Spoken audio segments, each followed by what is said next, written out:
Hola, yo soy Cham y esto es Plano de Juego, una serie de videos para analizar y ayudar a diseñar videojuegos. Super Mario World es... ¿a quién no le gusta Super Mario World? Lo hayas jugado o no, o si lo pasaste con las famosísimas 96 salidas o no, este juego es considerado como una de las mejores experiencias que han existido en la historia de este personaje tan conocido y uno de los mejores juegos de plataforma jamás creado. Y no estoy exagerando. Curiosamente, siendo uno de los primeros juegos de Super Nintendo y siendo el debut de este personaje en una nueva generación. Así de bueno es. Y la cosa es que todos lo sabemos. Pero quiero hablar de algo que específicamente logró Super Mario World por mero accidente, a lo largo de todo su desarrollo. Cómo hacer más con menos. Y cuando digo esta frase, parece algo que no tiene nada que ver con Super Mario World. Es decir, este juego es grandísimo y lleno de secretos. ¿Qué cosa tiene de minimalista este juego? El arte tan distintivo que sigue siendo querido, la cantidad gigantesca de secretos, la música tan alegre y nostálgica, los controles tan precisos y fáciles de entender, y uno de los mejores diseños de niveles jamás puestos en algún juego de plataforma, no fue una obra que se hizo con una filosofía de entre más es mejor. Al contrario, parece que el juego tiene mucho, pero en realidad Super Mario World es un constante recordatorio de cómo reutilizar material para dar la ilusión de que tu juego es más grande de lo que es. Lo que me llama tanto la atención es que Super Mario World es un ejemplo de una filosofía minimalista a la hora de hablar de diseño de juegos. Esta filosofía tampoco fue algo realmente intencional debido a los múltiples bloqueos técnicos y creativos que tuvo. Y que, a diferencia de los otros juegos pasados de Mario que habían salido en esos años, obviamente estamos hablando de los años 80, este juego quiso ser realmente lo mejor con lo menos posible. Y viéndolo hacia atrás, sabemos que sí lo hicieron. Así que, es momento de ver cómo el curioso minimalismo de Super Mario World se apoderó de Nintendo a finales de los años 80 y principios de los 90 para crear uno de los juegos más queridos de la historia, en un lapso corto y en un juego que cumplió todas las expectativas de los años 90 con una difícil tarea de crear lo que más puedas con muy poco.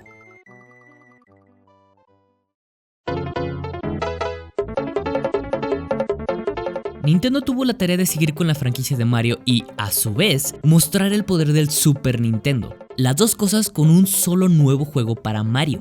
F-Zero, por otro lado, fue muy impresionante en el mismo año de lanzamiento por mostrar esta capacidad por su propia cuenta, pero a fin y al cabo, era un juego un poco más de nicho para los fanáticos de carreras y los juegos arcade, no como se pensaba para Mario. Creo que estaría bien hablar de este juego en el futuro en el canal. Pero bueno, pasémonos a Mario otra vez. El desarrollo de Super Mario World comenzó aproximadamente en 1987 con un equipo de 16 personas, un año antes de que saliera el mismo Super Mario Bros. 3.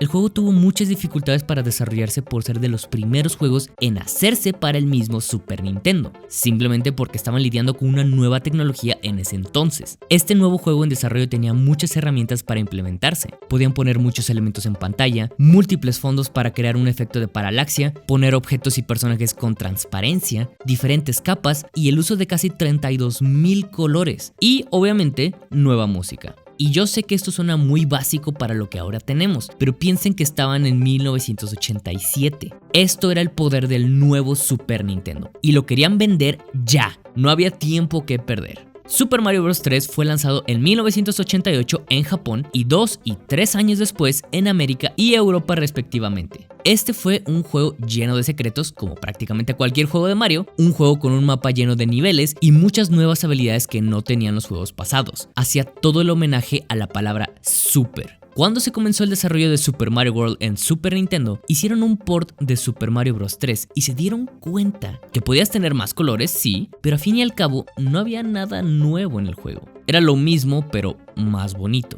Igual esta idea la vimos después en Super Mario All Stars, en el que vimos un remake de todos los juegos principales de Mario hasta ese momento. Super Mario World se parecía mucho a Super Mario Bros. 3 y las primeras imágenes que revelaban en algunas revistas pues lo notaban mucho.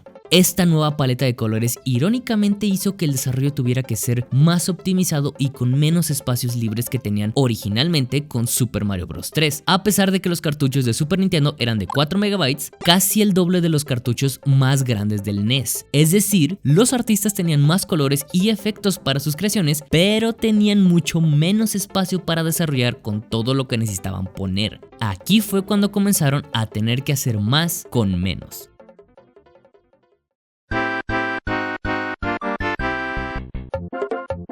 cuando recién comenzaron a probar el juego se dieron cuenta que estaban cometiendo el mismo error que había pasado antes. El juego usaba todos los botones del Super Nintendo para diferentes acciones, incluido un botón dedicado solo para volar con el nuevo power-up que habían inventado. Ya saben, la famosa capita. Se dieron cuenta que tenían que minimizar el uso de botones en el control para poder llegar a un mismo resultado, que al final se logró haciendo correr a Mario y flotando con el botón hacia atrás, como ya sabemos. Una conclusión más sencilla a la que llegaron los desarrolladores después de muchísimas pruebas. Y lo que al principio era una tarea de usar todos los botones del mismo Super Nintendo, se dieron cuenta que no necesitaban ponerlos todos para crear una buena experiencia. Otra vez, hacer más con menos.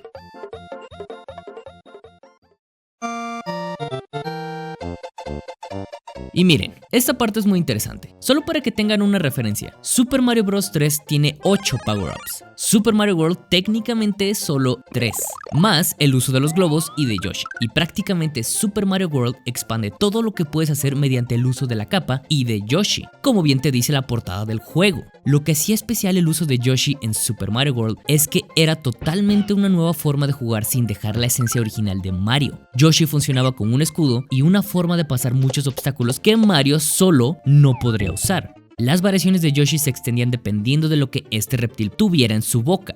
Ya sea que tuviera un Koopa verde, podía disparar al caparzo inmediatamente, si era uno rojo podía disparar fuego, si era uno amarillo podía caer muy fuerte creando un pequeño terremoto, y si era uno azul podía volar indefinidamente. Desde una sola mecánica que fue Yoshi, el juego abrió un gran abanico de posibilidades pensando creativamente cómo usarlo, incluyendo el salto extra que podía matar a Yoshi como el maldito monstruo que eres. Y bueno, si también tomas en cuenta a los Yoshis de colores en los mundos extras, esta habilidad se aplicaba dependiendo del color que tenía ese mismo Yoshi. Esto mismo de la creatividad se aplicó con la pluma que le daba la famosa capa amarilla a Mario. Prácticamente todo el resto del juego se basa en esta mecánica, pudiéndola usar para volar como se podía en Super Mario Bros. 3, pero con la habilidad de seguir en el aire como ya habíamos dicho, correr por las paredes cuando había un triángulo indicando que podías hacerlo, pegar y activar casi cualquier cosa al girar, caer en picada al suelo y caer más lento para pensar más tus acciones. Ahora, viéndolo por la parte de los enemigos, ellos también es algo que podemos ver un poco esta mentalidad de poder hacer más con menos, como lo hicieron con los power-ups. Cada enemigo tiene variaciones de uno mismo. Los Koopas podían presentarse en más colores y podían salirse de los caparazones, por ejemplo. Los enemigos llamados Charging Chuck podías observarlos en diferentes niveles haciendo cosas completamente distintas, todas obviamente relacionadas con deportes, pero a fin y al cabo eran siempre el mismo villano. Los Boos tenían más de una función como lo hicieron antes en Super Mario Bros. 3. Su comportamiento cambiaba dependiendo si los ves o no. Las orugas o los Wigglers, como quieras decirles, cambian de comportamiento una vez les caes encima y eso le da muchísima personalidad a lo que los desarrolladores querían contarte de él. Hay enemigos que te esperan y avisan cuando van a saltar hacia ti. Todo esto hace que el mundo se sienta más vivo, con meras acciones de los enemigos. Comenzaron igual a salir enemigos que no solo tenían el mismo propósito de ser vencidos por Mario, como en los juegos pasados de ese momento, sino que cada uno tenía un poco más de complejidad. Y hasta tenían personalidad para darles más sentido a cada uno sin tener que hacer más y más villanos. Otra vez, hacer más con menos. En los juegos pasados solo tienen una sola función y cambian dependiendo de la locación en la que estés. Diferentes variaciones de cada villano pueden ser vistas en Super Mario World y aunque son el mismo enemigo en teoría, hacen cosas diferentes que otorgaron más complejidad en algo supuestamente más básico de una forma más fácil de entender. En definitiva, y viendo este juego en retrospectiva, lo que en juegos como Super Mario Bros. 3 ganaron por cantidad de enemigos y por cantidad de power-ups, Super Mario World optó por irse por un poco menos, pero con más calidad. Eso es lo que le sigue otorgando complejidad. Y aquí sí puedo decir que es completamente del gusto de cada quien si prefieres algo como Super Mario Bros. 3 o como Super Mario World. Ahora sí que depende de tu estilo de juego.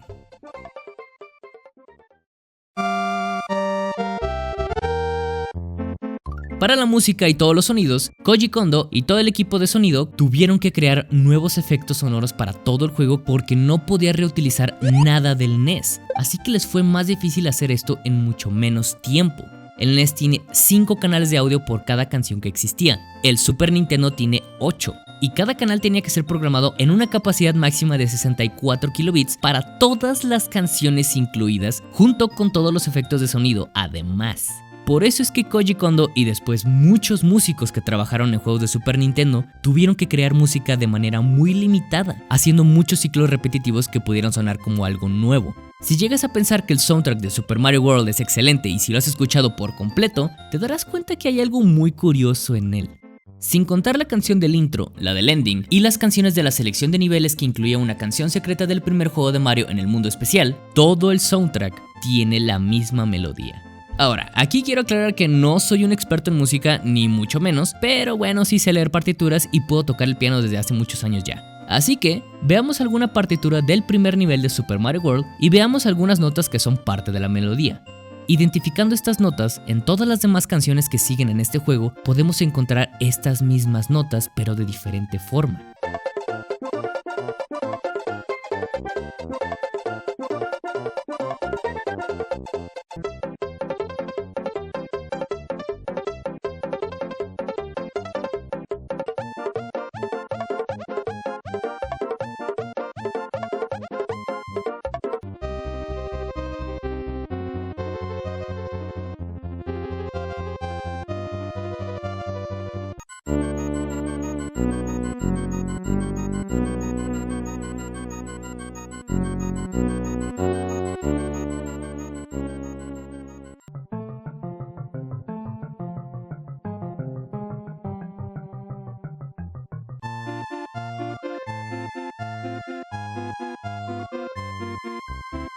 Super Mario World usa una sola melodía en casi todos los niveles, y si eso no es minimalismo, yo no sé qué es. Si han visto analistas de música o simplemente sí saben de música realmente, no como yo, sabrán que la armonía es la forma en la que un sonido se presenta. Así que podemos decir en una sola frase que Super Mario World es la misma melodía con diferente armonía, siempre.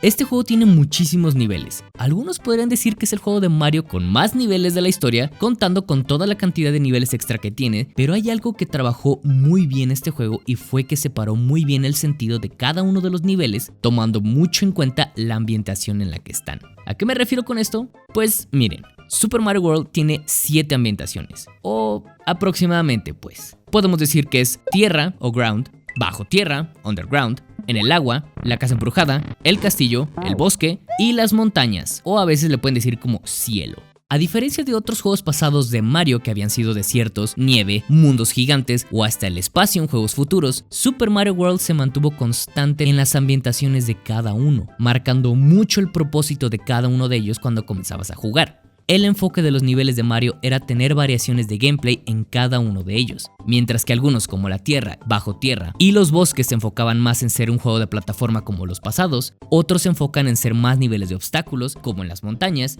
otros en ser niveles más de exploración como los de agua, los niveles de casas embrujadas eran más lentos y llenos de puzzles en los cuales tienes que resolver los niveles pensando en forma creativa en lugar de ir de izquierda a derecha como en todos los niveles del castillo eran una prueba de habilidades en lugares comúnmente más cerrados y por último, los niveles extra terminaban siendo una combinación de todo esto que hemos visto. Lo que hace estos niveles tan especiales es que al igual que la mentalidad que hemos tratado de retratar en todo este video, se crearon bajo la filosofía de no tener que estar creando nuevo arte para nuevos niveles, sino hacer más complejo una misma mecánica y reutilizarlo obviamente lo más que pudieran.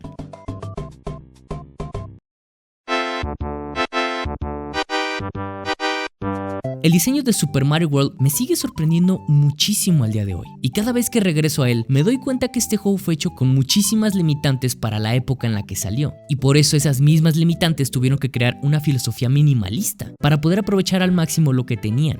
Eso dio por resultado que el juego fuera el juego más creativo que Mario haya podido tener en muchos ámbitos, y por eso mismo Super Mario World sigue siendo tan querido al día de hoy.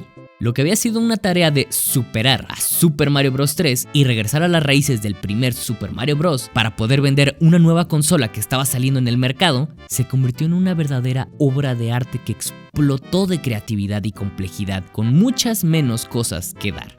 Este juego puede decirse que salvó la franquicia y es el que indirectamente creó todo lo que ahora representa Nintendo al tener la filosofía de primero gameplay, luego todo lo demás.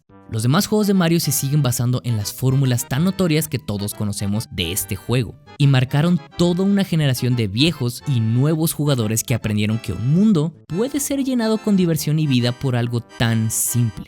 Un juego que, bajo las palabras de los mismos desarrolladores, quisieron crear una experiencia que no sintiera el paso de los años, y que demostraron que la mejor forma de hacer juegos es siempre pensar que puedes hacer más con mucho menos.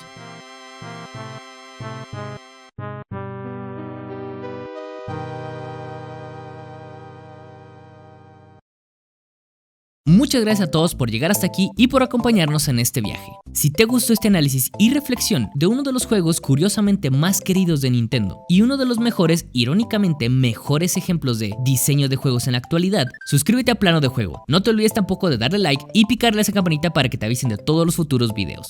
Yo soy Champ y me despido diciéndoles que siempre sean mejores. En lo que sea que ustedes hagan o en lo que sea que ustedes quieran hacer, siempre tenemos que aspirar a ser mejores en algún punto. Como siempre les digo, trabajen duro, porque siempre lo vamos a hacer, pero nunca dejen de jugar. Los veo a todos y los espero en el próximo video. Paz a todos.